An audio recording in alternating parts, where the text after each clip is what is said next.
হয়েছে আমাদের কেএসটি কেন্দ্রীয় সংশোধনাগার থেকে একজন লাইফ কনভিক্ট এসকেপ করেছে।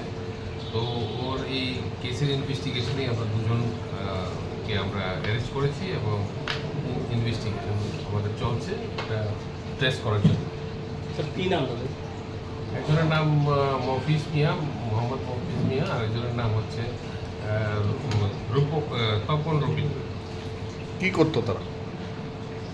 তারা জেল কর্মী, ওয়ার্ডার, কেন্দ্রীয় সংশোধনাগারের কর্মী। স্যার যে আসামিটা পালিয়ে গিয়েছে তার কী নাম স্যার? স্বর্ণকুমার ত্রিপুরা।